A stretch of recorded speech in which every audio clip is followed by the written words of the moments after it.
All right, I think that's everyone, Roman. Shall we begin? That's Absolutely. everyone.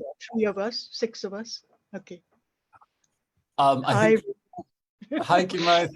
It's very good to have you on board. Thank you. And I want to say a very warm hello also to start to Manjushree. Manjushree, thank you so much for joining us today. I think 2 of our panelists have sent regrets. They'll be joining a little bit late today, but they are on their way. So they'll be jumping on soon as well. I think I am here just to do some really heartfelt thank yous before I get out of the way. I'm getting out of the way of Marlon, our extraordinary editor, who has put all of this together, really. Behind the scenes, we of course also have Neha, who's been doing all of the social media, and the great team we have here at Himal. So guys, thank you as always for all the hard work and sweat. But I think with thanks to all of you who are joining us, with thanks to Manjushree and the other panelists, I think the biggest thank you is really to the writers who have shared their words, their writing, but I think the correct word is passion. I think that, the panelists who are joining here also, I think, understand this. All of us are on the same path. You write these stories because they come screaming out of you in a way. It's not like people give up everything just to do this because they don't have anything better to do. It's kind of one of those things where you write because you can't help it. And I think that quality really shines through in all stories that we've had for Himal Fiction Fest. Of course, we've already had 1 week. This is week 2. This morning we had Kimai's wonderful story go up, The Beast. For those of you who haven't read it yet or haven't read any of the other stories we've put up for the Fiction Fest, please head over to himalmag.com. You'll see it all on our homepage. Kimai's was the 4th story to go up as part of the Fiction Festival. And of course, we have Deepa's story and then Shah's story coming out later this week. And all of them are incredible. I think some of them are incredibly clever. Some of them are incredibly sober, but more than anything else, each one of them really sticks in the mind. I think the voice of each of the writers is something I think that was maybe our test when we were reading through hundreds and more applications and submissions. I think that the ones that kept ringing between our ears and echoing in our minds most were the ones that we knew had something special about them. And I'm sure that when our wonderful writers read today, you'll see what I mean.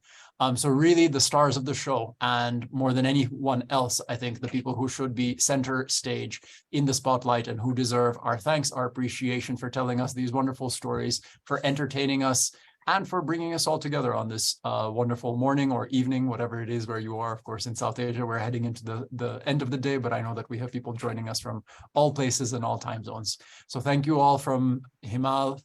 Thank you for being part of the Fiction Fest. We're hoping that this is the first edition of more Fiction Fests that we'll be doing to be able to cross borders, even if only virtually, because sometimes crossing borders physically is quite tough to do in South Asia. But even if virtually, we will be we'll just be doing these meetings of the mind and meetings of the story. And it's so wonderful to have you all here. Marlon, please take it away.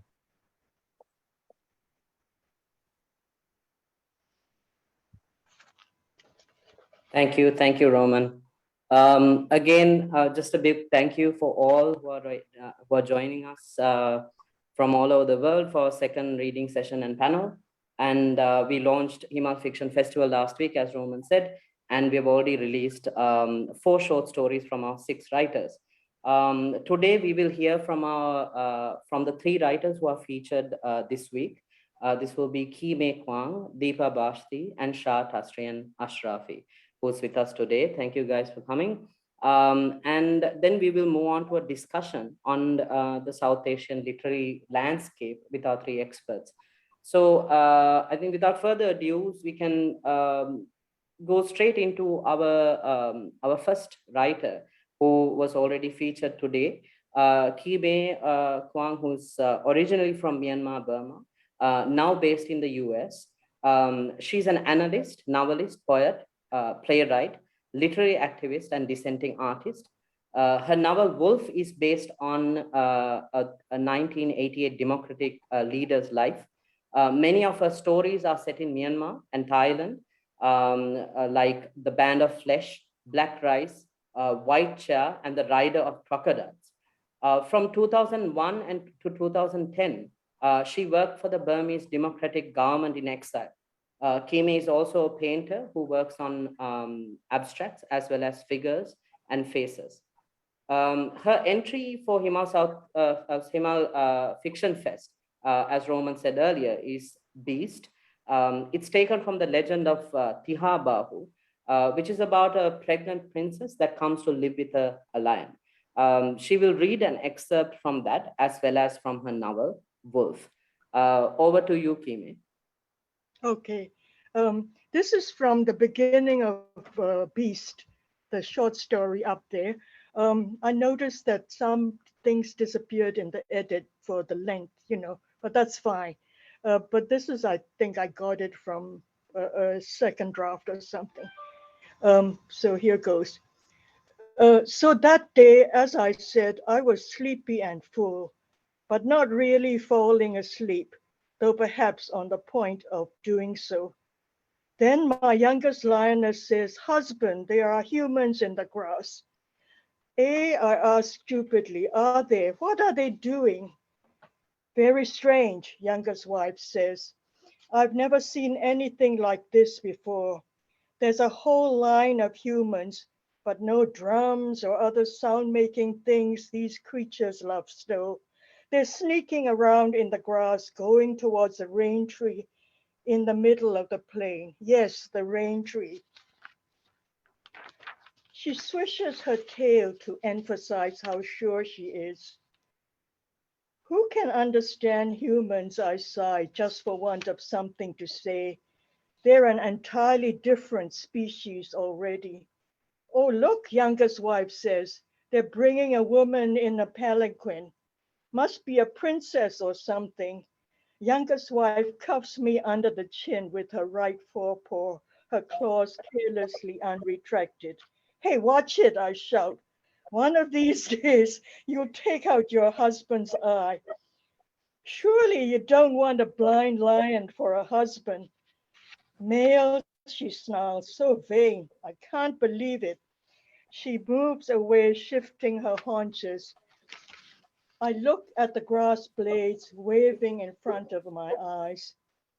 I look at the dry grass, but I see her. The other two lionesses are discontent and unhappy. One of them murmurs to me in her guttural voice, "Oh, look, the humans are setting the palanquin down and helping the woman out. She must be a real princess. She looks so helpless. Those are really fine clothes, silk from the way they shine in the sunlight. Oh, look, she's turning sideways. She's pregnant." I opened both eyes to look down at the plain below me. True enough, there's a woman, quite slender, but for the bulge in her belly, like the letter Nga in Burmese, like the letter C, standing somewhat bent over. Even from this distance, I feel something emanating from her, some pain, some sadness.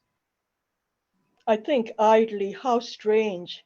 I've stalked and even eaten humans now and then, too salty.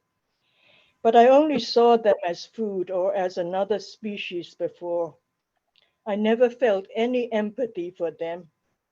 Now I feel sad because this woman is sad. This is the end of this excerpt. I'll take a little breather and you take a little breather. The other one is from this novel that I self-published, but kind of um, it didn't have the audience I thought it deserved.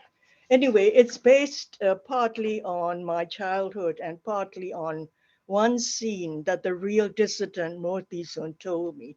He only told me one scene. "Oh, Auntie, this girl was so pretty, and she was in a white Mercedes, and she rescued me." So this is from the start in his voice. I named the author Moti Ogo because he was born in August. So this is the date is actually the date of the clampdown on the 1988 uh, um, uh, countrywide demonstrations. 18th September 1988. It smells of dust and blood. Gunshots and screams come from the direction of Sule Pagoda Road. I run down a side street near Bujo Market with my two comrades, twins Ewin and Angwin, struggling to keep up with me. Hoy, hoy, hoy, we pant as we run. I duck down into the tangle of bicycle trishaws with passengers fat and thin in their sidecars. Bright orange three-wheeler taxis stuffed to their roof with people, stuffed to their roofs with people. Baskets of chickens and pigs scrape by. I work my way as fast as I can to the right. It is rainy season. Gray clouds roil in the sky. The streets smell of ash smoke, festering drains, rusting iron. I run under a shop's tattered striped brown-yellow awning. Someone shouts, there, that's Moti Ogo. Get that son of a bitch. I brush my straight black hair from my eyes, knock over the rickety bamboo pole holding up the awning. It falls onto me. I struggle out from under the striped golden light. The road is still wet from the afternoon's regular as clockwork monsoon showers. This way, son, an old woman urges. A strong dark hand stretches out from behind storefronts stacked with cheap cloth, electronic goods, and rubber sandals in different colors tied together with rubber bands. The hand smells of spices and dust. It pulls me into a narrow aisle between piles of cheap goods from China and delivers me to a little boy with a hair lip who limps out in front of me. This way, Akoji, this way. The lavatory is this way. The boy points to a foul-smelling wooden outhouse behind tangles of water convolvulus. Some of the vines bear small white flowers like stars on pin stems. A child about 5 years old is bent over collecting the rough vine shoots in a tattered cane basket with a hole in its side. She runs away when she sees him. Dratted weed, now my people are reduced to eating you, whether you grow near Ainda or not. I kick the dusty vines with their heart-shaped leaves. I run into the most decrepit looking of the stalls, the one with a broken door standing ajar, squat, lift my longi and shit. How are we doing with the time, Marlon? How are we doing with the time? Yeah, I think it's That's been enough? about 10. Yeah, I mean, if you would, you can just finish off that section and then we can move on. I just want to, as he looks out of the lavatory, the window, he sees a woman and they bathe by the street, you know, tying their longis across their chests. So the MIS, the military intelligence, who are very powerful, he arrests her. And then we shoot over to her point of view as she's being arrested. Just like one long paragraph. Lately, there's been a burning ache in her knees at night. Arrest the whole country. Yes, arrest us all. That's all you people know how to do. Yes, come with us, the more junior officer says, grinning ominously, showing yellow uneven teeth stained with black-red beetle juice. He pulls a woman to her feet by one arm. What? You won't even give me time to change into dry clothes, get dressed? I don't believe this. Where's the heart of you people? You people always saying you love the country so much. She stands there monumental, her hands on her hips, sweating and profane, her eyes red. A crowd starts to gather round.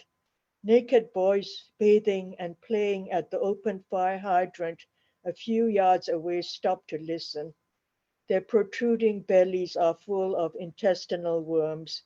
Here is a new drama for their play acting games in the evening. Hands off your hips, you old Padema, you old whore. Don't you know the Tamador, that's the army, the Royal Army, as it's the formal name is, which is your mother and father combined, can never be asked to wait. The junior MI takes his nightstick from its clip on his belt. He pries and beats her hands off her hips with his stick. Touching her with his hands would contaminate him. They really do arrest her, hauling her off to insane prison, sometimes pronounced insane by foreign journalists. They take her in an old black Maria that is sticky and smelly on the insides. Thanks so much. Thank you so much, Kime. I think we could move on to our second reading of the day.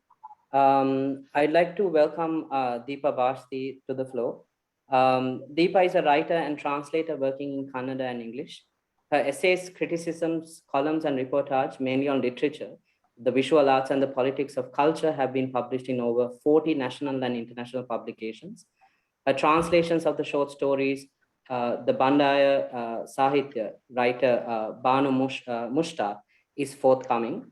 She was awarded the inaugural Pen Presence Grant for sample of these stories by English Pen. Deepa will be reading an excerpt from her short story, Accident Zone Drive Slow, for Himal Fiction Fest, and a passage from another story titled Housey at the Ladies Club. Deepa, the floor is yours. Thank you, Marlon. So this is the excerpt from Accident Zone Drive Slow. To her, the accidents all looked the same, and the government was never known to do anything anyway. Her husband worked elsewhere and came home only once in 2 years to fuck her, leave her pregnant sometimes. She usually had a miscarriage, and give his parents money. So what did anything matter? There was one door that stood out.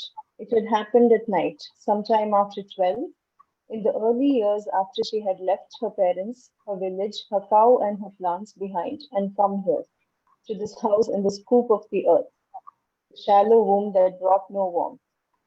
Her husband had left. She was still awake, sleepless even after an unending everyday labor.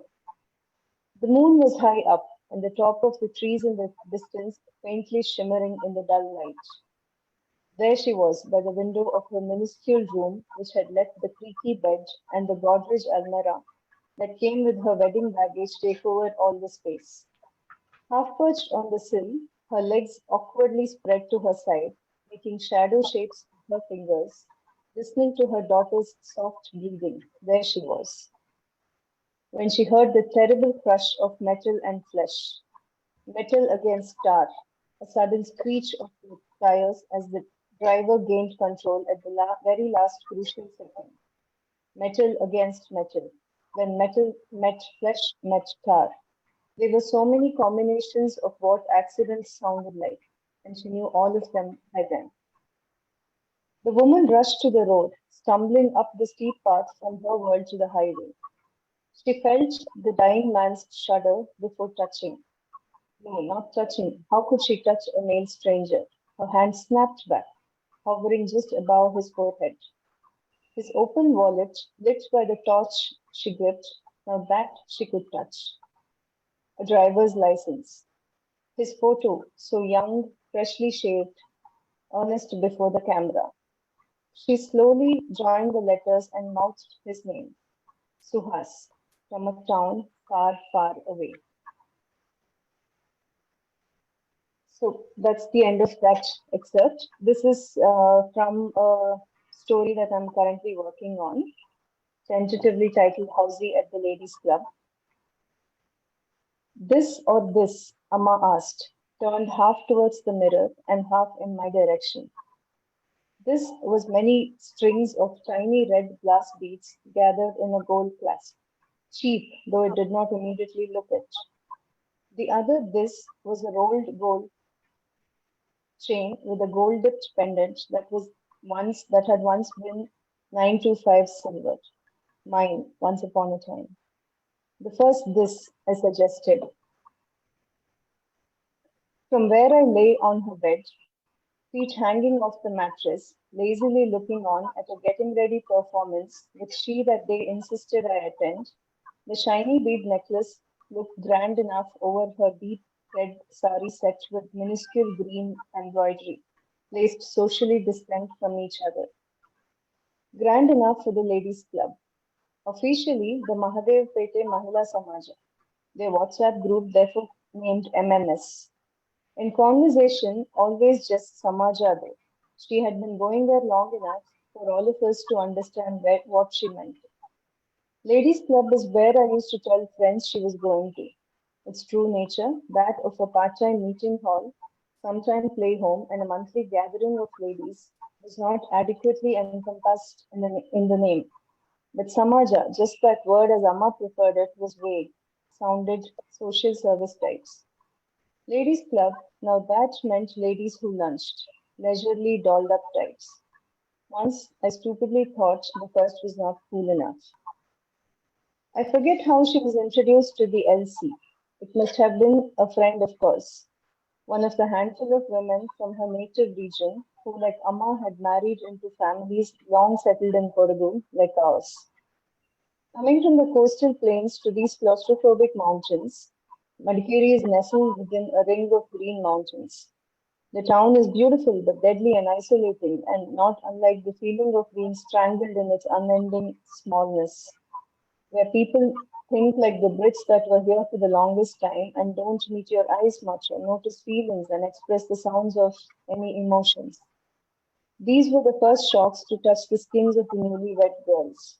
Not the distance, not the eerie, overbearing bungalows, not the mostly sullen monsoon and its bunchy gales. Years after, when they had become mothers and grown up to be women, they took to growing anthuriums, learning to drape their saris a little high up to avoid ruining their slates. For the rains never stopped for weddings, thread ceremonies. It never ever stopped back then. Raised their children to adore coconut oil, the coastal staple of their pasts, and when the household had been trained adequately and the children had left, the garden almost complete, then these girls turned women from the coast became members of ladies' clubs. Thank you. Thank you, Deepa. Yeah, just to go back to your story, Accident Zone. Now, it's based on a real life stretch of road from Madikeri to Bangalore, right? Because I remember you sending me like pictures of that exact bend, which I found to be really fascinating. So I just wanted to ask you, like, the protagonist of your story, seems quite like desensitized from the accidents which happen in front of her house. Is it connected to her overall sense of like detachment from her family, or is it something else? Thanks, Manjil. So yes, it is based on a real stretch of road, and you would have seen from the photos I sent you. It's a very beautiful piece, a stretch of the road. It's all very green, very very pretty. So, but it's also one of the deadliest stretches of roads this side of the highway. So yes, this is, and there is a house. So when I started writing the story, my first thought was what it must be like for these people who have a house there, and they open their front door and they see accidents every week, sometimes every day, also in the monsoon and all that. But soon it became interesting for me because here was this woman married only for a few years, who has a young daughter, and her husband works elsewhere. So she does not she seeks this emotional. She does not have an emotional connection or a relationship with her husband, let alone a physical one. That's only there when He comes every few years, probably for a few weeks or a month or so. So this was in a way a nod to, the hundreds and thousands of women, especially in the South Asian region, whose husbands work in probably the West Asian countries or maybe somewhere else in the West. This is a story that they all share. So I was very interested in that part of the story of these women. And yes, so she has a certain disdain towards families as a larger unit, because at that point, when she's probably at the prime of her youth, she's seeking a more one-on-one connection with her partner, maybe with a child involved. Because later on in the story, you'll read that she would rather be just with this one man who might be her husband or even somebody else. She's willing to kind of give up her daughter for that sort of connection. So at that point where she's just there in the house, and every morning she has to look after the house, do all the household chores, cook and look after her in-laws, and that's her only life that she has. She does not really care for families as a larger unit. So, yeah. Thank you. I mean, it gives a very interesting angle to the story, especially what you said about how the husband must be working elsewhere, and I guess it's a South Asian experience. I mean, we see it in Sri Lanka also, where husbands or where spouses would you often go to West Asian countries and work there. So yeah, I think I need to read it again then. After. Thank you, Deepa, and. Thank you, Maya. Now I'd like to invite Shah, Tazrian, Ashrafi to read from his work. Now Shah is a writer from Dhaka, Bangladesh. His debut book, a collection of short stories called The Hippo Girls, A Girl and Other Stories, is forthcoming from Hatchet, India. The Hippo Girl was first published at Himal, and his fiction and non-fiction has appeared in TRT World, The Diplomat, The Caravan, Mekong Review, The Daily Star, and The Meta Worker, among other places. Shah will be reading from Brother, one of the stories from his debut collection, and an excerpt from Joseph, our math teacher, his story for Himal Fiction Fest. Shah, the floor is yours. Hello, everyone. So first, I'm going to read from my story that's slated for publication from Himal. Am I properly audible? Yeah, we can hear you. Okay. He is dead, Joseph, our maths teacher. The news whizzed through our town's TVs and newspapers and mouths all week long. In the utensil and pottery markets, in the vegetable markets, the air-conditioned grocery stores, the dimly lit cafes, the brothels above the photocopy and printing shops, the tea stalls, the alleys where we played cricket, the alleys where others played football. Everywhere one went, it was all one could hear, that Joseph, our maths teacher, was dead. We think the crows and the dogs have become sick of hearing the news by now, so we wouldn't be surprised if they have been visiting his grave and pushing aside the fallen leaves on his mound with their snouts and beaks and whispering to him, "Sir, you have become viral." Joseph was an odd figure in our school on account of his strictness from day one. We don't think there was any teacher in the history of our school who was as strict as him. Even the way he looked and dressed echoed his strictness. He was clean-shaven, save the thick, dark mustache that nearly obscured his lips. His bald head reflected the lazy fan whenever sunlight crept into our classroom. He wore glasses with a brown frame. He wore either a sky blue or a light gray shirt with black formal trousers, all spotless and pressed to perfection. He could be seen polishing his shoes at least thrice in the teacher's room. No wonder they were always so sleek. We were in the 9th grade when he showed up in the wake of our previous math teacher, Jaideep's departure. Jaideep had left the town because he could not show his face to anyone after being beaten up publicly in front of the park by 4 sex workers for not paying their dues for months. It turned out he had been gambling a lot in the hope of becoming the richest man in our town, but it only led to the zipping up of his pockets. Anyway, this story is not about him, even though we missed his generous presence around us after Joseph landed on our lives. In our first class test in the 9th grade, it is safe to assume that 80% of us failed, even though we were not as diligent in our studies as the passing 20%. Under normal conditions, we mean under the reign of Jaideep, the unlucky 80% would at least get a 7 out of 10. Zafar's pocket money was slashed.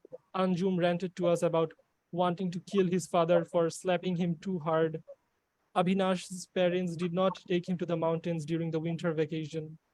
Grace's mother threatened her with the idea of marriage and a complete halt on her education. Our misery did not end because Joseph kept showering our copies with fat red Fs the whole year. We had to take 3 retests after midterm and final exams. Even then, he was unwilling to let us pass. He reluctantly made us pass because it was our school's unofficial policy to not expel students unless circumstances were extraordinary. After all, without the money flowing out of our guardians' pockets, the school would sink into the ground. The economy was bad, coronavirus, Ukraine, and whatnot.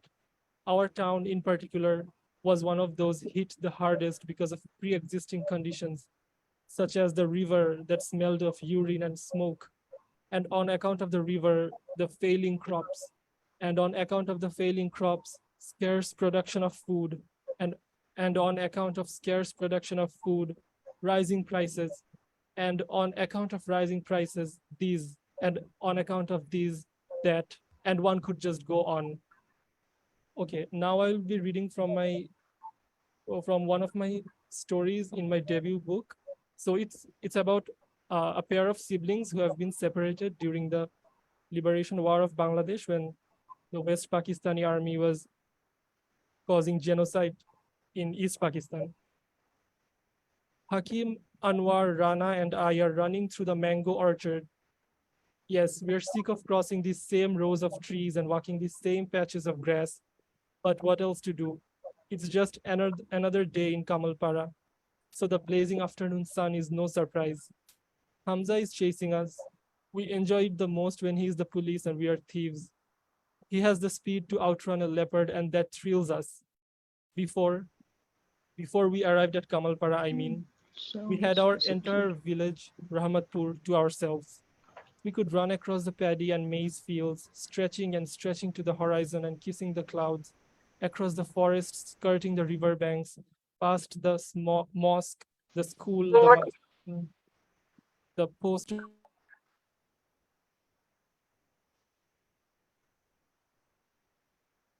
Can you hear me? Yeah, continue. Now we can, yes. The post office, the rich landowners, moss-strewn bungalows, past whatnot. But in Kamalpara, we have only the mango orchard, the undergrowth behind the pit latrines and the pond, and the maze of black, gray, and white tents that has sprung up on the empty field opposite the school compound. Okay, I'm done. Thank you. Thank you, Shah, for the powerful training. Just to go back to your story that will be featured on the Fiction Fest. Now, it's based on a very strict math teacher, that students don't like, which I think some of us can relate to. Growing up, we all had teachers that we didn't particularly like.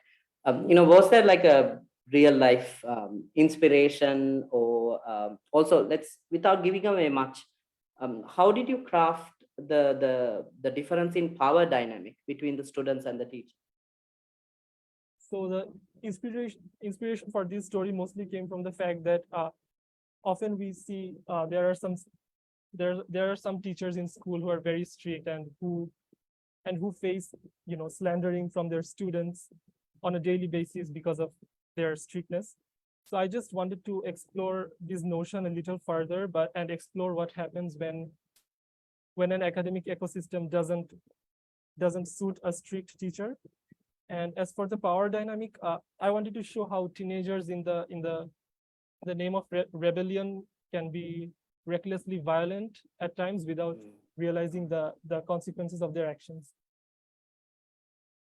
Yeah, okay. So Shah's story will be coming out on Friday. Please look out for it, guys. So the short stories for the Fiction Fest was illustrated by Manjil Rijal from Kathmandu.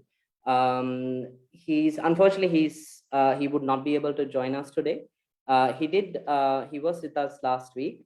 So, I mean, we could just go and have a look at some of the beautiful illustrations that he has done. And this is something that you can check out for yourselves as well.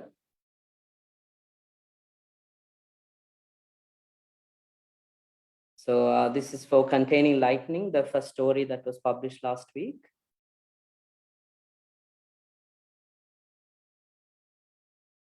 And this is the illustration for Deep Red Carnations. And this is for the Odyssey of Kata Singh. And this is for Beast. You heard from Kime earlier. And this is for Deepa story, Accident Zone. And finally, Joseph, our math teacher, by Shah.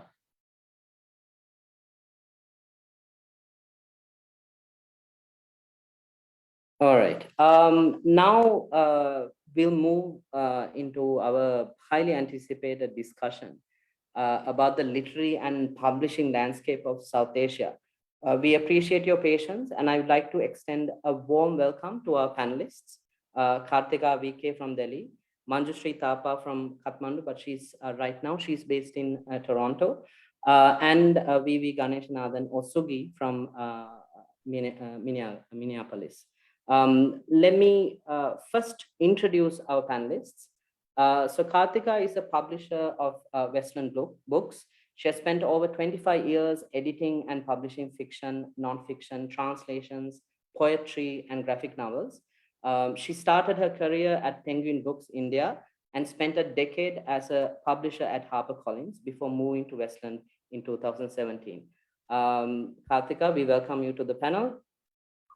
And next we have Manjushree Thapa. She's the author of 8 books of fiction and literary nonfiction, focusing on social, political injustice in Nepal. She also translates Nepali literature into English. Her latest novel is All of Us in Our Own Lives, and her personal history of Nepal's search for democracy, Forget Kathmandu, was a finalist in the Lettre Ulysses Award. She has won the Joseph S. Stauffer Award in Literature from Canada Council of the Arts. She has written extensively about Nepal's literature and is currently writing a feminist novel on the theme of citizenship. Welcome, Manjushree. It's great to have you here.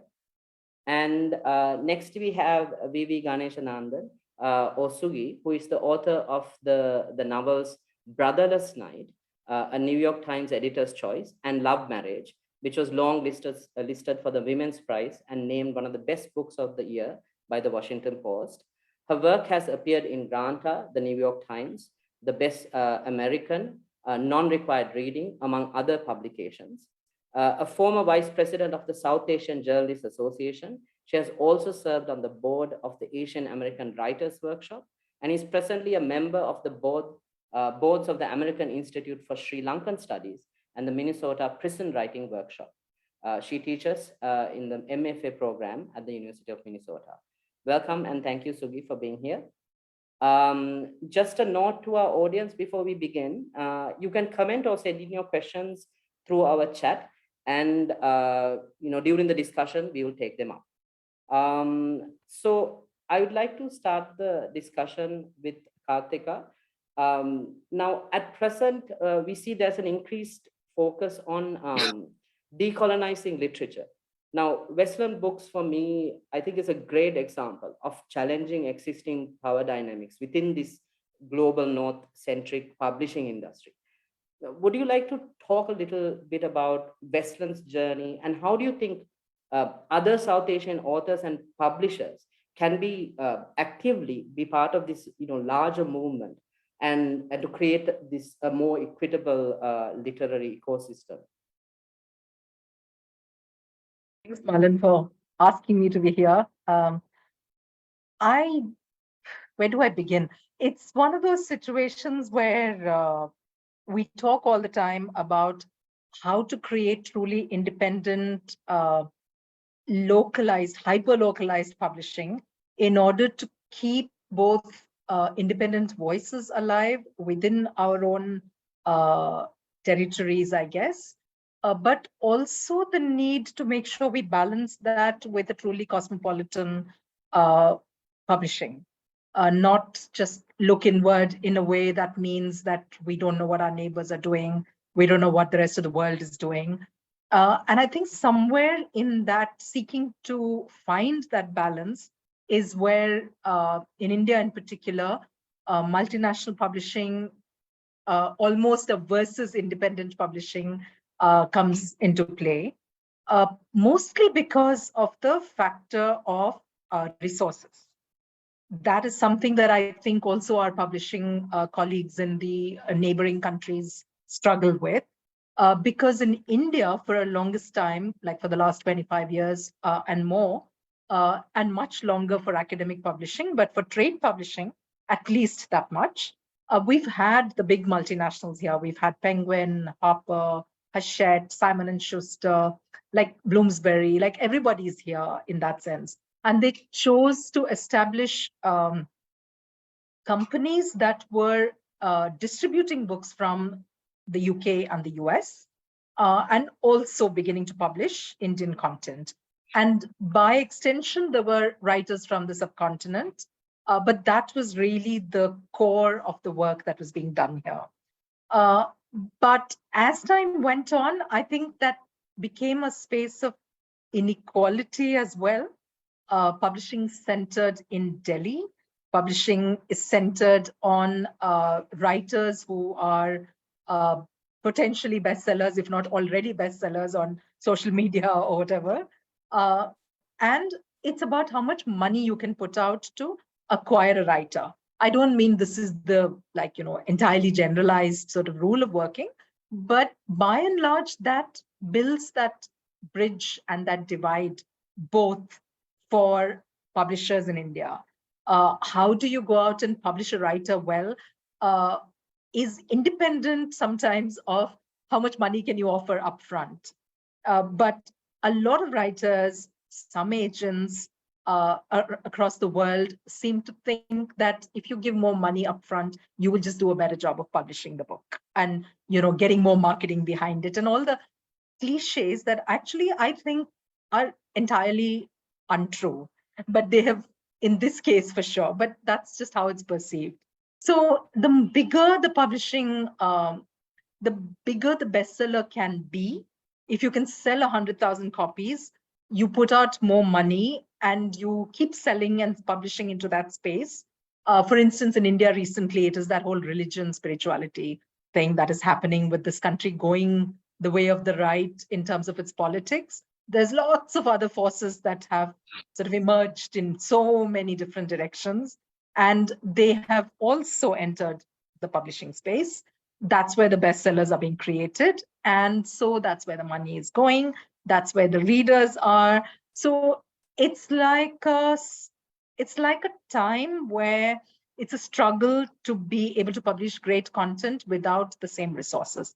And yet, I think some of the most interesting publishing is coming from newer publishers or independent publishers. Like we have Aleph, we have Speaking Tiger. I'd like to think Westland does interesting stuff. There's a lot of the independent presses that have been here for a while. So there is a lot of great work happening, but I think it's a time of a flux, of a great deal of change.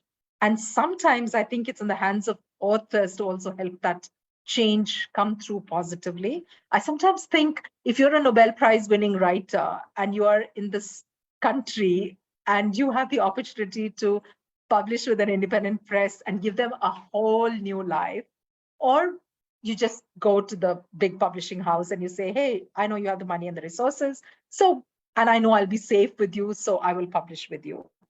I wish a few risks could be taken on all fronts by all parties concerned. And I think that could be the switch that really drives aggressively good publishing with everything that we need to make it successful, but also really relevant and mind-changing, not just about feeding into the trends. Now, I have no idea if I answered your question, but it's context to the conversation on publishing at this point in time. Oh, thank you. Thank you, Karthika, because you gave us a very good glimpse of what you do and also about the kind of insights on the publishing trends in India. So like last week, we heard from Rifat Munim from Bangladesh and Ashrafi from Pakistan. And they were also talking about the latest trends in like the literary scene in their respective countries. So I'd like to move on to Manjushree Thapa. Now, if you could give us a brief outline on what's happening in Nepal when it comes to literary landscape in recent times, and also, taking into account what Karthika also said about this being a great flux. There's a change happening. I mean, for example, we see, like South Asian writers who are capitalizing more and more on like audiobooks and podcasts. So do you see similar trends in Nepal? It's interesting. I was listening to what Karthika was saying about localized publishing and also the balance with cosmopolitan sort of stories. In Nepal, I would say very much the literary tradition is in flux right now. Exactly the same word is, or a churn. My sense, and I'm a reader, a writer, and I observe the Nepali literary scene as a sort of distant critic, my sense is that the grand tradition has broken down.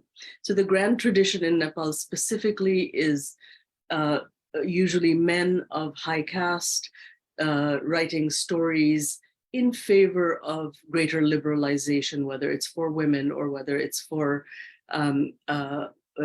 oppressed castes or excluded identity groups. And I don't mean this to be demeaning in any way when I describe the grand tradition as such. It's a very established South Asian tradition where people with privilege ask that there be justice for people without privilege. So that is the grand tradition.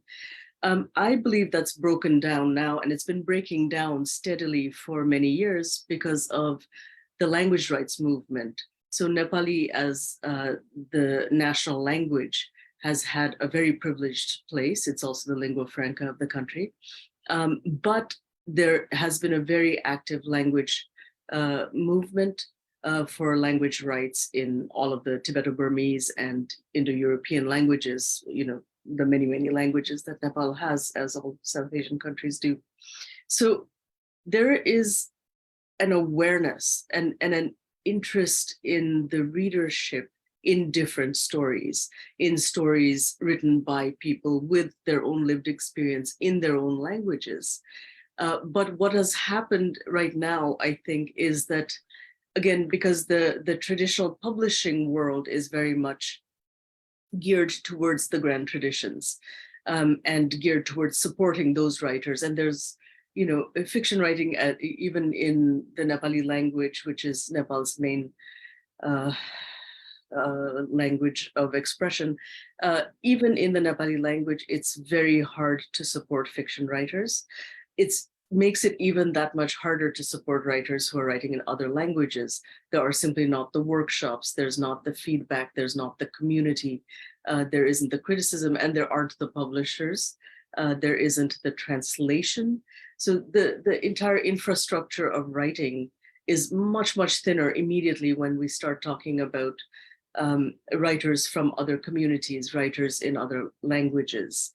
So while theoretically, I think everyone wants this new kind of diversity of literature to emerge, the structures that would support that are definitely not in place. So we get, I think right now we get a lot of writing that's happening in the corners in very interesting ways. Short stories more than novels. Novels are, again, more expensive to write for the writer. just harder to sustain. Novel writing in general in Nepal has been very difficult. There are, as Karthika again said, there are new, despite all of this, there are new voices coming up and new trends coming up. So I kind of want to take two examples of writers, both in the English language, who have written books in the last few years. One is Shraddha Ghale, whose novel, The Wayward Daughter, is the story of a family who would be considered sort of outsiders to Kathmandu, finding their way in Kathmandu, which is very much, Kathmandu is the indigenous territory of the Newar community, but it is a city that has been overrun by outsiders, people from the hills, all of us, who now call it home. So it's very much the story of an outsider trying to find a home in Kathmandu and make a family home in Kathmandu. The other novel that's really exciting is The Woman Who Climbed Trees by Smriti Ravindra. And this is just out, and this is the story of a woman who was born in India, marries a Nepali, moves to the Madhesh, and her husband then moves on to work in Kathmandu. So this immense displacement of women in particular, through the transnational sort of migration that happens in marriage, in economic migrations. So there is really interesting work coming up. Again, and I do think the readership, I was speaking recently to Ajit Baral of Fine Print Books, who's an independent publisher in Kathmandu, and he mentioned that the readership for Nepali language writing and fiction is decreasing. There's actually more interest now in English writing, and I don't think it's a coincidence that both these books I've talked about came out in the English language. They are writers who are outside the Nepali literary establishment, from communities that are outside the Nepali literary community. So I think there is this kind of search in the Nepali language too, and certainly in other national languages in Nepal, for diverse voices and different stories. And the country is hugely under-narrated. There are so many stories to be told, but the infrastructure just isn't there. So it is a time of flux. And again, the exciting thing is that the traditions have broken down. And I do think that that opens up new space for everyone. But then the new structures have not come in to support new stories. Yeah, so Manjushree, you spoke about like the difficulties in translating these diverse voices, or South Asian experiences to the global stage. I'd like to move on to like maybe Sugi, as a writer who's based in the US. Now there are so many diasporic communities there. How do you think South Asian writers can create work that resonates with these, with the experiences and cultural backgrounds of the diaspora?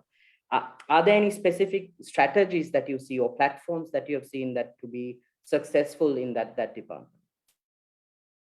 That's such an interesting question. Thank you so much to you for having me. And it's also a pleasure to be in conversation with Manjushree and Karthika, whose work I have long admired. And also, I just want to say that I loved hearing the work of the three emerging writers. So how to create work that resonates with the diaspora. I mean, I think Himal is doing one of the most important things, which is to put writers from the diaspora and from the subcontinent in conversation, not in some sort of hierarchical way, but as peers, which we are and should be treated as. And I think that Karthika and Manjushree have also touched on some of the important issues relating to language and power, resources, and I think sort of within the Sri Lankan context, I can speak to language issues created by really the failure of the state to ensure language parity for the past several decades, which has resulted in a breakdown of conversation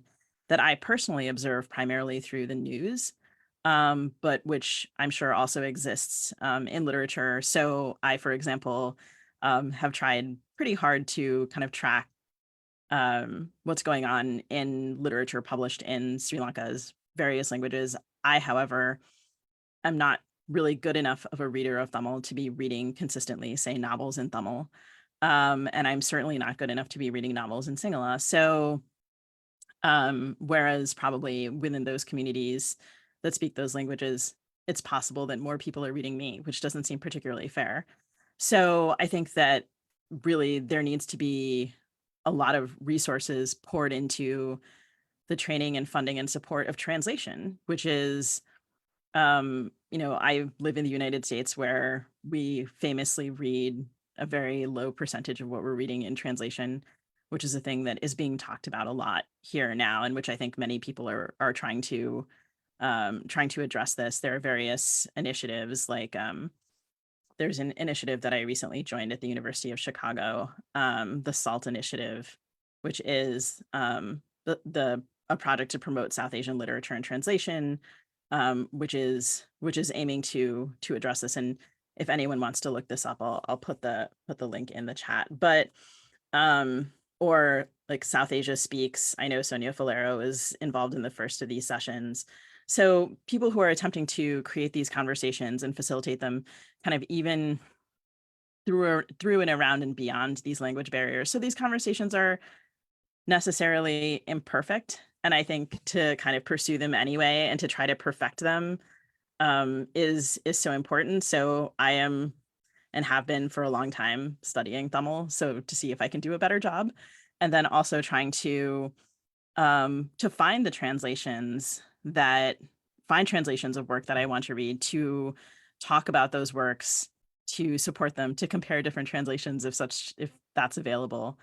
And I think also, how to appeal to readers in the diaspora. I think that's a fair and very practical question.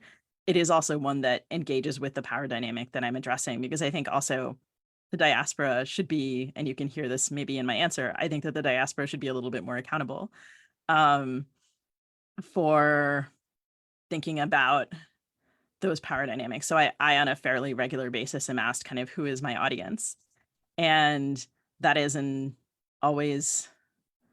that's always such a fraught question, not only because of what it presumes about who has the power in the audience, but also because of which writers are asked that question and which ones are not. So I think I'm also interested in addressing the ways that the diaspora can be more accountable as readers of literature, of the news, and also of the world at large. What mechanisms there are for that's a bit more loosey-goosey, a messy business. But I think that, conversations like this are a great start to kind of name that power imbalance and to point to those who are looking to redress those imbalances. I think also to acknowledge the porosity between, I know several writers and editors who have moved back and forth between Sri Lanka and the diaspora, for example. And people who are involved in thinking also about the ethics of storytelling. What does it mean to represent stories from a community? What does it also mean for a writer to perhaps feel less free because of that presumed burden? So there are people who identify as diaspora. There are people who identify as expatriate. There are people who identify as kind of very strongly being people who have pursued their careers in country and would never do that elsewhere. And to put all of those people on the same page, to me, seems very much like the work of translation. And also just kind of the work of trying to even those playing fields with the resources, like as Karthika was saying, and as I think some of the organizations that I'm mentioning here are trying to do, and as Himal is really doing, I think, with this series of events, which I really appreciate. Yeah, so lots of interesting thoughts there, and I think we should also tackle this issue of translation. And I think Manjushree, I'll come to you a little later. And Sugi, you spoke about how this idea about putting people in one together in one platform as peers.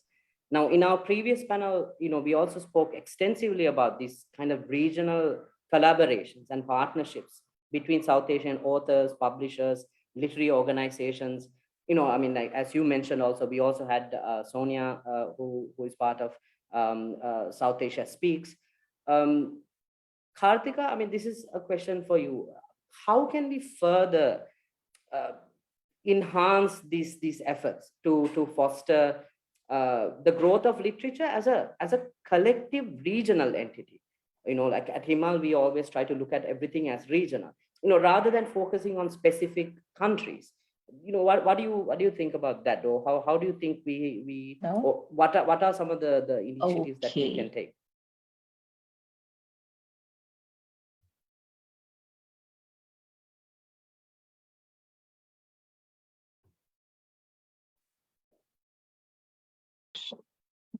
Hello. Karthika? Can you hear me now? Yeah, we can hear you. Yeah, Yes. the connection was a bit unstable. I'm so sorry. Precisely the problem with being in this part of the world, I think. We're not guaranteed anything. We've been talking a lot about how to make things work. It used to be easier in the past, especially there were people coming and going, writers coming and going, and there was a lot that we could do together. And then now that's shut down in the last like 5-6 years. There are no visas, there's no festival approach, nothing. Like we can't do very much with each other. There are specific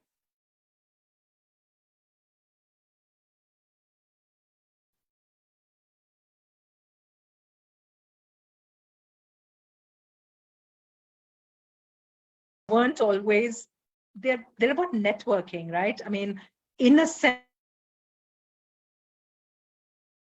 Karthika, we are losing you up. Maybe if we turn like the video off, that might work.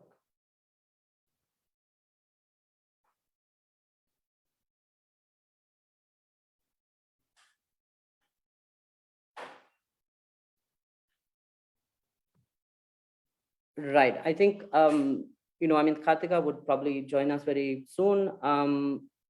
And just to continue the discussion about putting more resources into diverse voices, into translation, for example.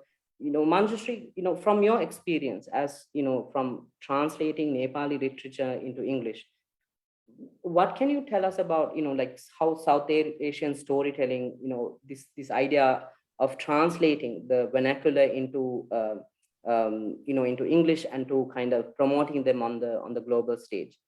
You can take Nepal as an example. Yeah, so for me, I'm both a writer and a translator, primarily a writer. And the challenge of being an English language writer from Nepal was always that I wanted to make sure I wrote stories that were as complex as the stories that were being told in the national languages. For me, creatively, that has always been my goal.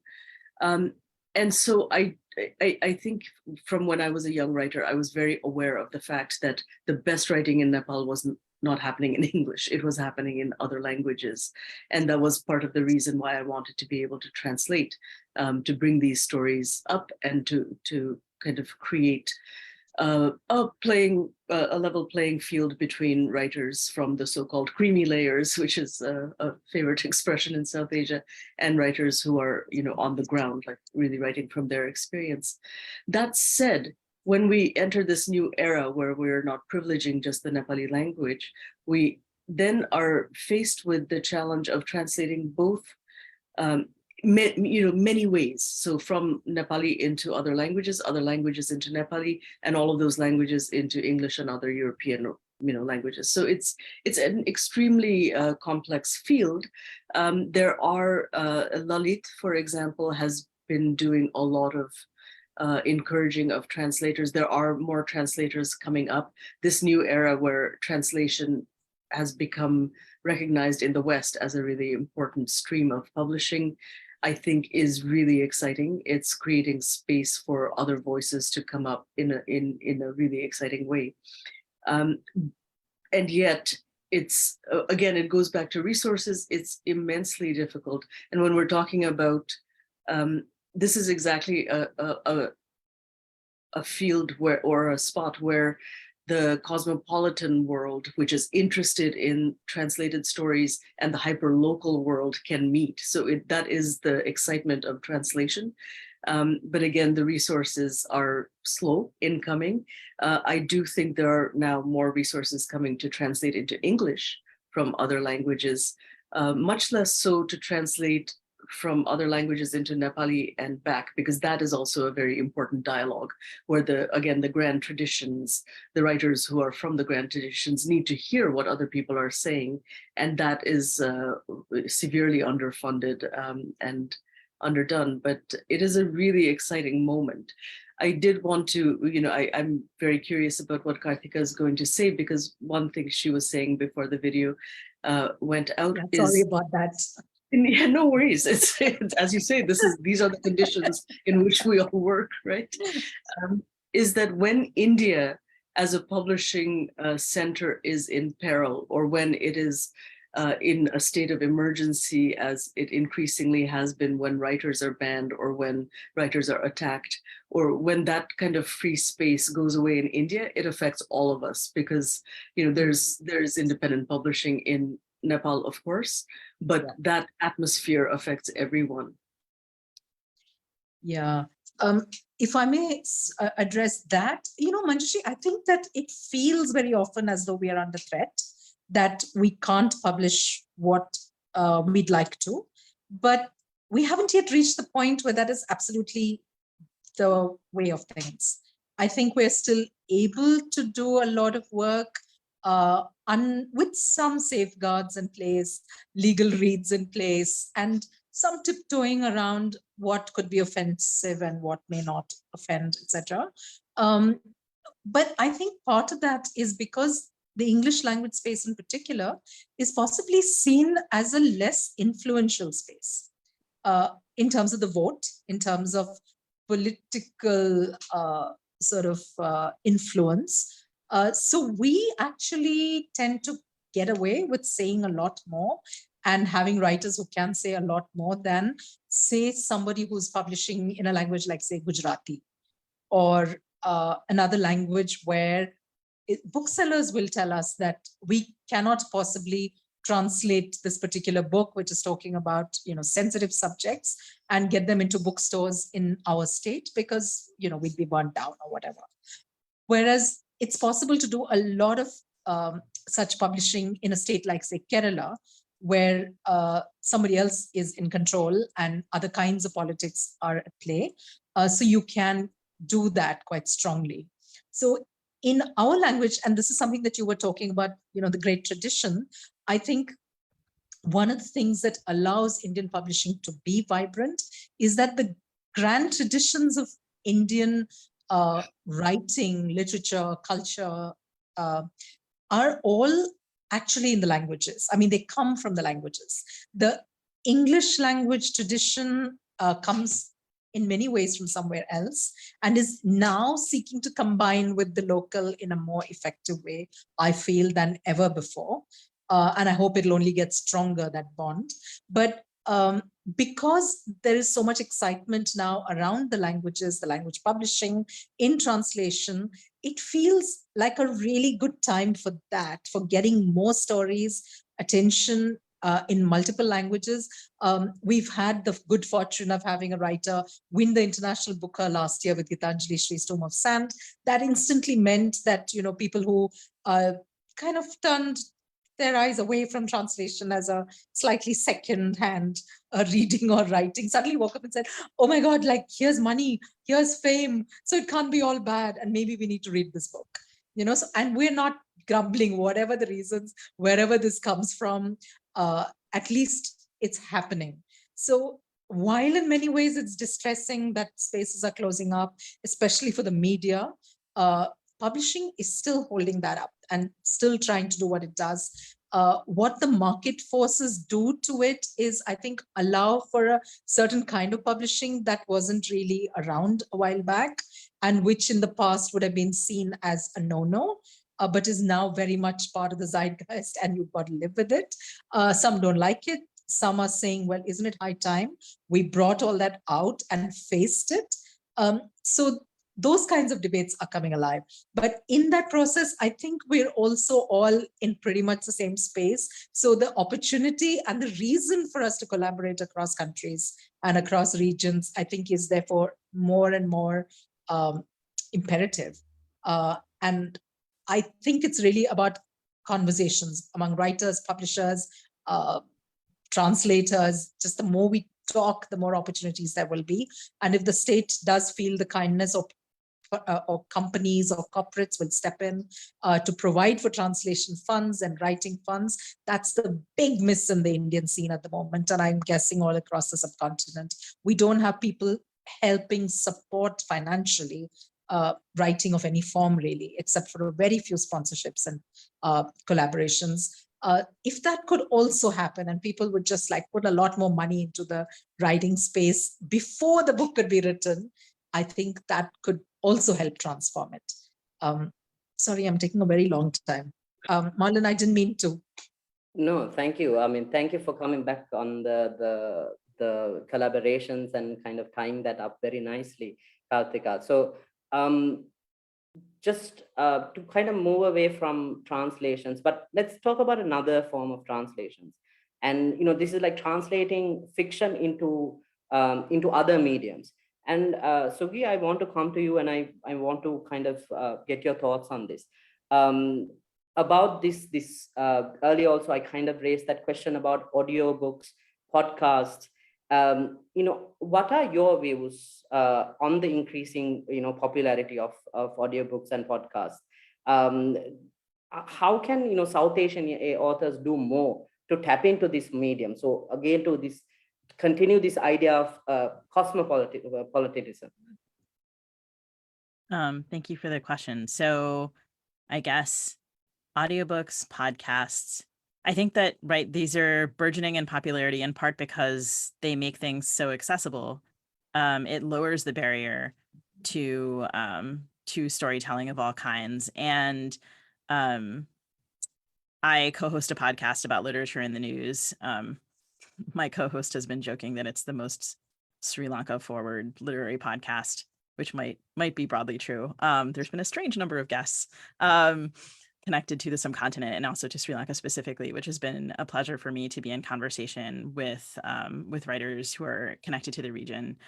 And it does seem like, in comparison to other things I do, I can look at a map of where my listeners are, and there will be listeners in Russia or in just they're all over the world. And so it has a reach and accessibility that I hadn't really experienced. It has put me in conversation with a set of people that I wasn't previously in conversation with. It's something that people can both produce and listen to on their phones, which in South Asia, of course, is internet access is so often just via the phone. So I think that because you can produce such high quality stuff with really, a smartphone microphone is really quite good. So I would encourage people to experiment with that and to mess around, and you can try making something and play it back for yourself very easily. It is horrifying at first to listen to the sound of your own voice. But one gets used to it, and it's a lot of fun. And there are, of course, literary magazines that also will do things like produce stories kind of as a form of radio theater. And I was particularly thrilled that the audiobook for Brotherless Night is actually read by Nirmala Rajasingham. So I think that now there's more of an interest in authenticity and accuracy and cultural sensitivity with relation to audiobooks. I think for a long time, audiobooks were honestly a place where a lot of racism happened. And now, the character who tells the story in Brotherless Night, Nirmala, the audiobook could not be better cast. And so I think it's also a space for people who are interested in storytelling can also find other kinds of adjacent work, things like voice acting, and people who are interested in theatrical stuff it's a different space to be in conversation, kind of across the arts. In terms of just getting something like that going, it's a lot easier than I had thought it would be when I started doing it, which was about 6 years ago. And there are a number of very fine South Asia related podcasts that are available that are working in that are in multiple languages, that are in regional languages. I was recently interviewed by one called Harshaniam, and they have had conversations in multiple languages. I think I might have been the first diasporic writer potentially to be on there, but I think that, you know, this is again a space where it's putting people kind of on the same platform. So it's an evening of sorts, and it's fun in a different way. So I have been really grateful for it as something that has expanded my skills and thinking in a way that I didn't anticipate. And I'm always looking for new podcasts to listen to, and for suggestions of ways that we can approach our show, which is called Fiction Nonfiction, and it's on Literary Hub.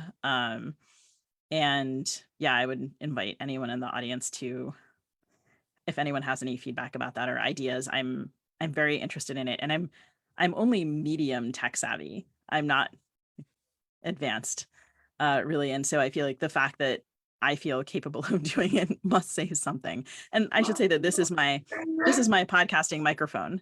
And this is the sort of very standard podcasting microphone. And it is, by a US standard, not horrendously expensive, probably in South Asia, pretty expensive. It's also absolutely not necessary, because every time that we have a guest on the show, what they do is they tape themselves, in addition to being recorded on Zoom. They really are just using their smartphones. And I think it's just such an amazing tool for reporting, and also for other kinds of storytelling. So I'll stop there. Thanks. Thank you, Sugi. I mean, you spoke about like how this kind of opens up the world for writers to collaborate with theater artists, learn new skills, with voice artists. So, I mean, I would like to just ask Manjushree and Karthika, I mean, both of you, how important do you think, like, for authors, writers to collaborate with other professionals, like illustrators, like designers, to enhance the reading experience, like what Sugi was talking about? What should upcoming writers in this region, how would they kind of foster these types of interdisciplinary collaborations? Manjushree, you first. Okay.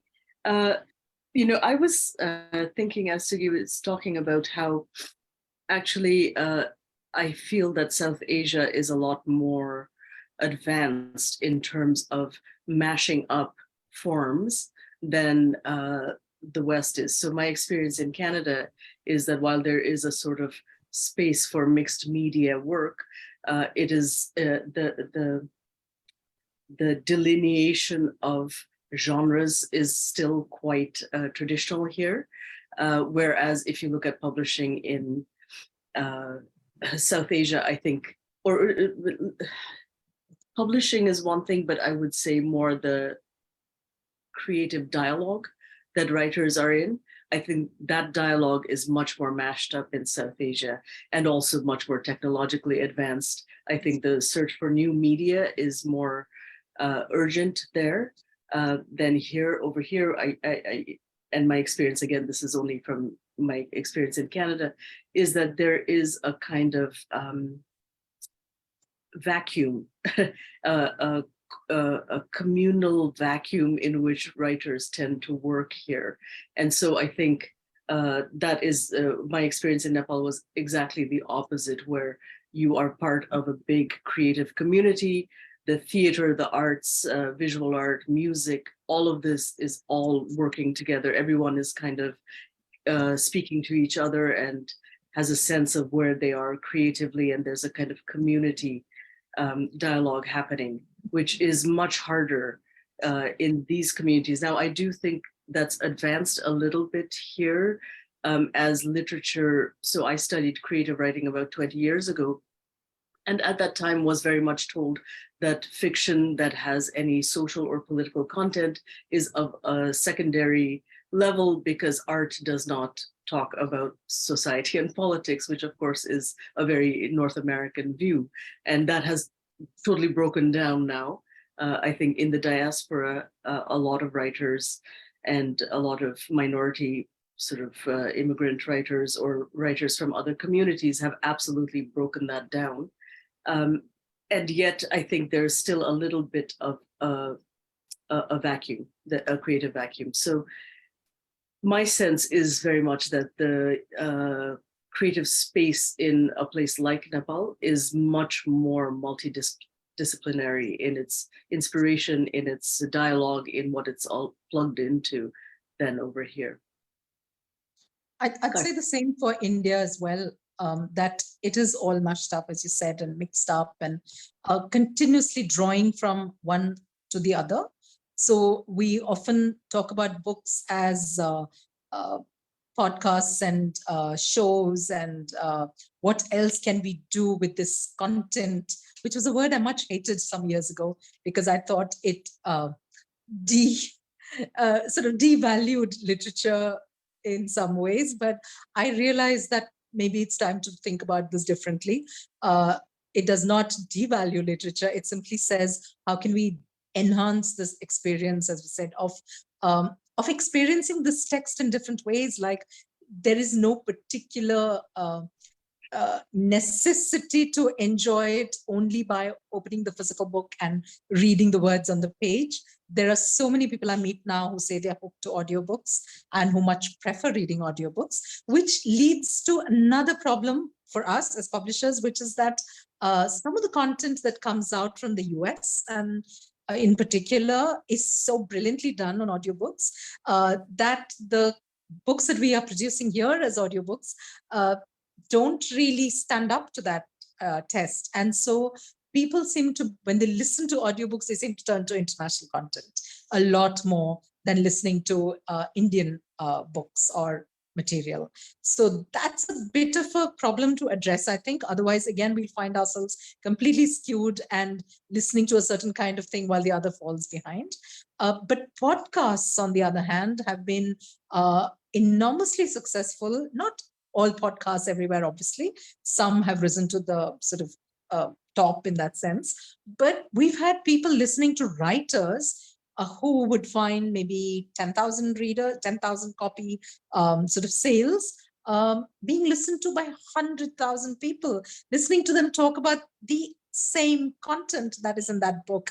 It could be about economics, it could be about literature, it could be about growing up in a village in India, whatever it is. But it's like a whole opening up of this window that says, right, we can talk about literariness, about literature, about ideas, about living, all these many things that we thought had to be structured as a book. We're now able to talk about this, and there's people listening to this. And sometimes it leads them back to the book or onward to the book, and that's great.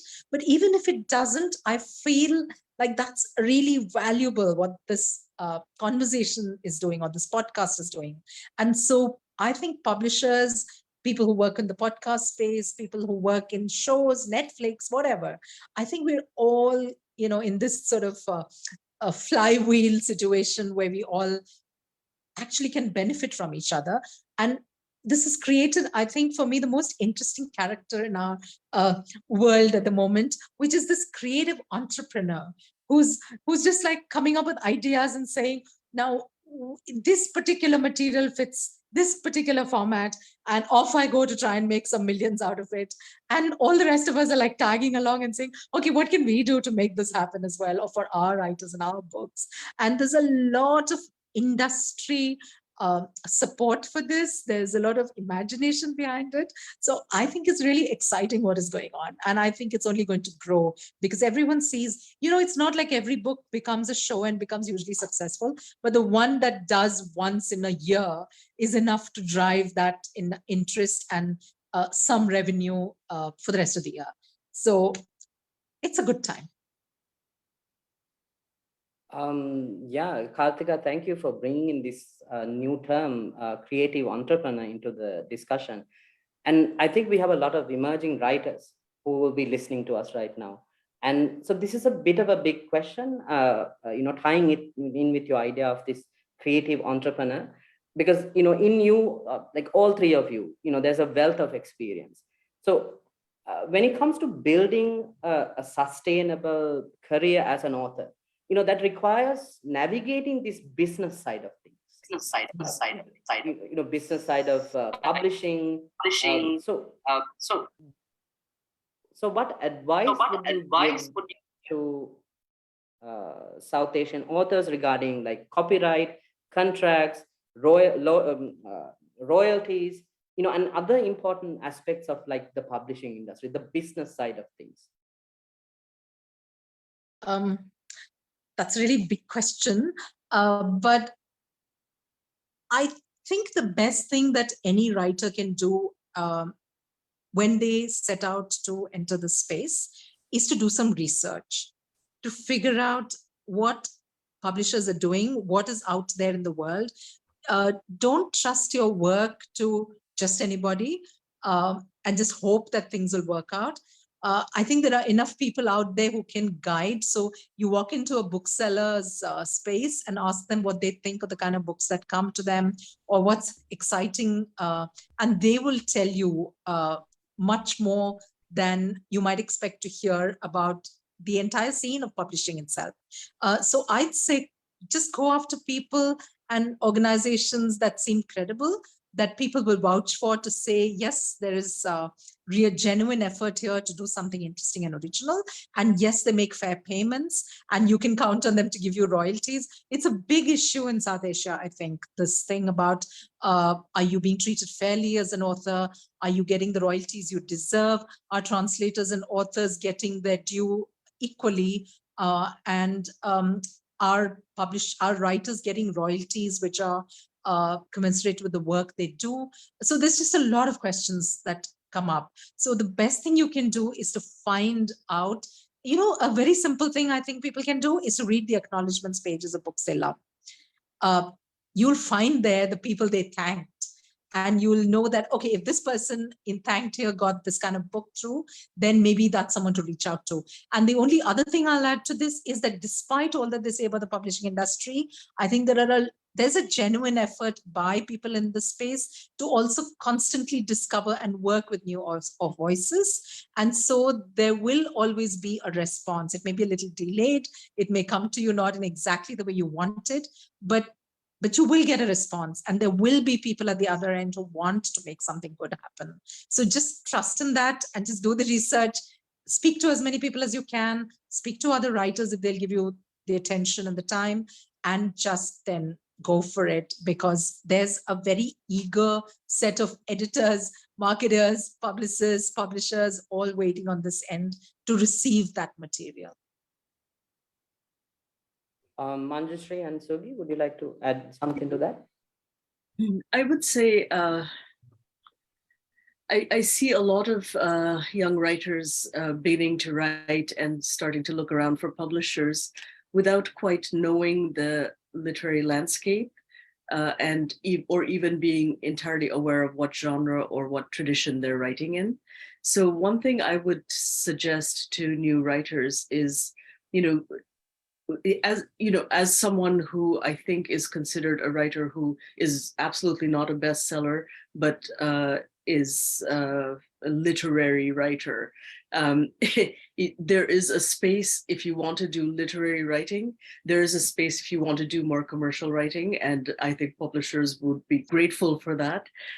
But we all are in this field of writing very different kinds of work, and plugging into very different audiences, plugging into different readers. So I think it's helpful for young writers in particular when they're just starting out to know, are they aiming for literary writing? Are they aiming for a particular genre? Are they aiming for, crime fiction, detective, there are romance. There's a lot of kinds of writing. And as someone whose literary writing is subsidized, I think, in terms of the publishing industry by people who are more commercially successful, I don't feel like there's any conflict between all of us, but we should know what is our audience, who are we writing for, what is the tradition we're writing in. That I don't often see.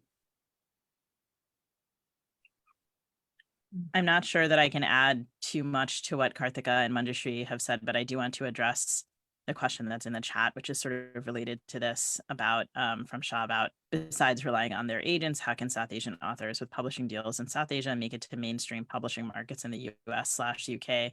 And the question does, of course, presume the immediate answer that one would give, which would be to try to find literary representation. And I think one way around this, there are still a number of, and this is, I mean, it's arguable whether this is mainstream or not, but there are a number of writing contests where you submit your manuscript and you are published by virtue of like winning a prize, something like, and these are often run through university presses. So it's not like being published by, say, a big 5 publishing house in New York, but also these are the sorts of presses here that are often doing the most innovative work, that are, you know, like addressing language in different ways or are interested in supporting different kinds of writers. So if you were not relying on your agent, that's a thing that you can do that doesn't require an agent. I still think that looking for an agent, if you were interested in the publishing world of the global north, seems necessary. I would be curious to hear from Manjushree and Karthika whether they agree with that. But I think it is also true that now, I can't say that I did not pursue that process with, of course I pursued it with a lot of privilege. I mean, one of the privileges was simply the era in which I was doing it. It is my anecdotal experience that now everyone is responding slower to all sorts of queries, whether it's your submission to a literary journal or your submission to an agent, because of global events from COVID to the war in Ukraine to, you know, what have you. People's attentions are more divided and they may be intending to get back to you, but they are maybe not going to do it at the pace that they once did. So I have been trying to teach myself a kind of patience that I did not previously need to have. So I would also say, like, it's a bit of a long game and maybe is getting a little bit longer, but it still exists. And rather than thinking that someone is ignoring you, you may need to think that they may be homeschooling a kid, or they may be taking a kid to, you know, or they may have COVID, or, you know, any one of a number of pressures that everyone in publishing is facing, all of these pressures that none of us faced before. So the timelines and the pace of everything is really, I find, altered from what it once was. Yeah, thank you, Sugi, for taking up the question from Shah. There's one more question, and we can consider that to be our last question. This is from Kime. Kime, would you like to unmute yourself and you can ask the question from the panelists, and this we can consider this as our final question.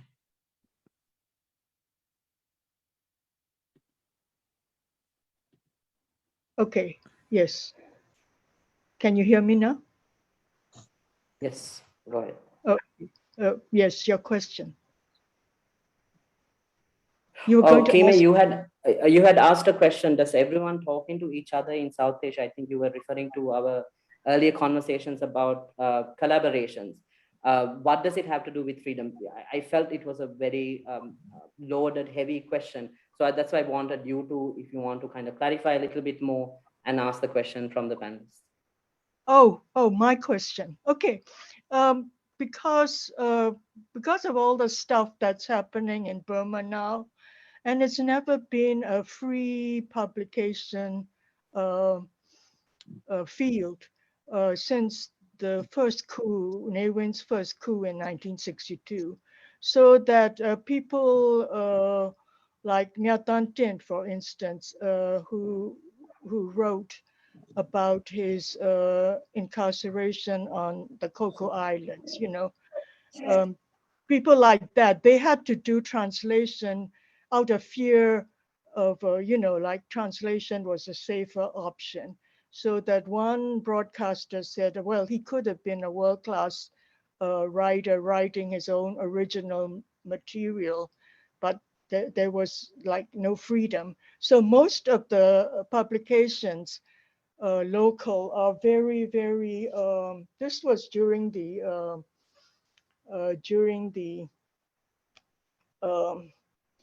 so-called transition period, which ended with the last coup in February 2021. So this was the better physical publication with a nice cover and all that. This is one of the better ones, but most are like very poor, and they have to stick to genres like religious subjects. That one is a fictionalization, and it's very good, about Siddhartha's wife, Princess Yasodhara's, from Yasodhara's point of view. But the thing is that, like, the subject matter, there's a limitation because it's not a free field. It's not an open economy. It's not an open society at all. So that they have to hedge their work, you know, from the start. They have to self-censor themselves from the start, so that you're so much more advanced than Myanmar or Burma, because you still have like India still has a working democracy, you know, and you never gave up English by leaving the Commonwealth, but Burma did. So that now that, and the junta is so uneducated. They have an average of like 5 years of school, most of the generals, like just 5 years of schooling, you know, that everything is more or less underground. So that the prison memoirs that I've been trying to translate, but, you know, like health and other issues keep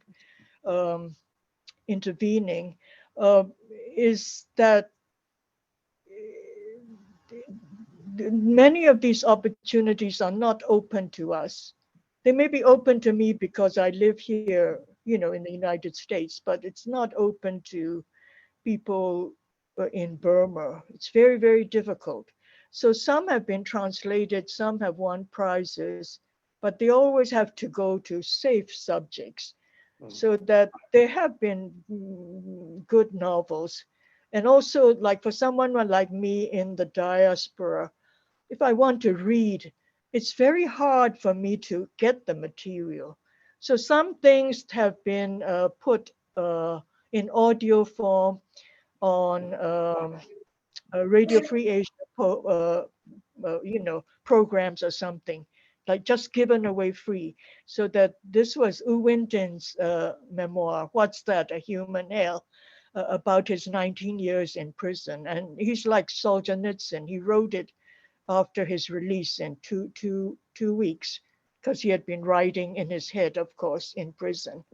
But then, you know, I promised him I would translate it, but I have to do my own work, do my own writing. I have to stay alive, you know, that sort of thing. So that what I'm saying is there is good work, but without that free atmosphere, they can't come to us or come to anyone easily. Yeah. So I think he may, yeah. Sorry to interrupt you, but just to you know, take this question to the panelists, I think there are subject matter in our, you know, countries, in other South Asian countries, that are taboo, that require self-censorship, that the state would intervene. Now, we had in Sri Lanka, there have been plenty of cases where you know, the freedom of expression has been stamped down, and writers have been arrested for publishing on you know, on talking on specific like subjects. Question to the panelists: how do you know, this idea of freedom to write? Let's try to I think it's again, it's a huge topic. We can have another panel on this, but just to kind of end the discussion, how do you think this? Do you think the freedoms have been curtailed over the last 2 decades, or have they, you know, are there more avenues for South Asian writers to speak their mind, to talk about these difficult subjects? Maybe I'm, you know, looking from the Myanmar viewpoint as someone born in Burma, and I'm thinking every other society is freer than the one I was born into. You know? But maybe I just don't know that the cases that happened, as you mentioned, in Sri Lanka, but it's pretty bad right now.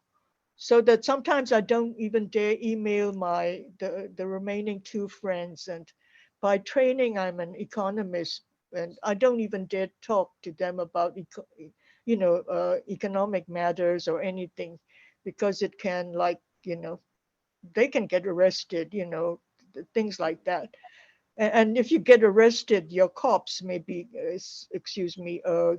given back to the family within 24 hours, mutilated, that someone had been tortured. So it's very, very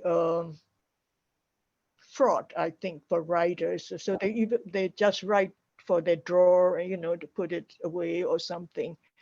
And I looked into, like, how did Solzhenitsyn get published? How did, like, Pasternak get published? And some of the writers from Albania, they wrote a whole fake manuscript.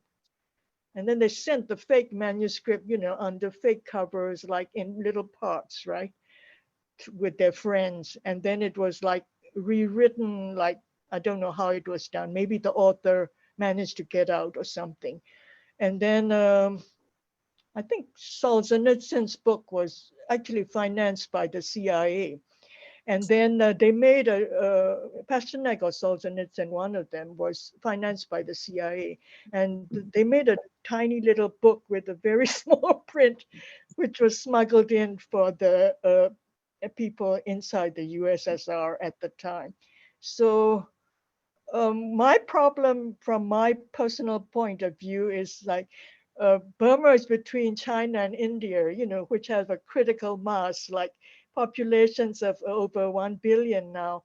And, like, geographically, we're falling through the cracks. And I myself, like, as a visual artist, for instance, I was fortunate to be in Chiang Mai at that time. And the woman who was doing very, very well, showing art, showing Burmese art, which was mostly about the pagodas and things, that art that tourists might buy, but very well done. I mean, she was even afraid to show me together with the critical mass of artists who had come out of Burma. So she had them at the Chiang Mai University gallery, and I was at her private gallery, which she was about to close. I'm sorry to interrupt you. Sorry, but we are, we are running out of time. And I guess since we've kind of gone over about 15 minutes, shall we bring an end to this discussion? And I want to thank all of you, and I'm deeply grateful for the esteemed panel of experts for sharing their insights with us, and also to our writers who shared their work with us. And please do support Himal Fiction Fest and our writers by heading over to our website and to read their stories. Thank you all again. And Roman, maybe a final word.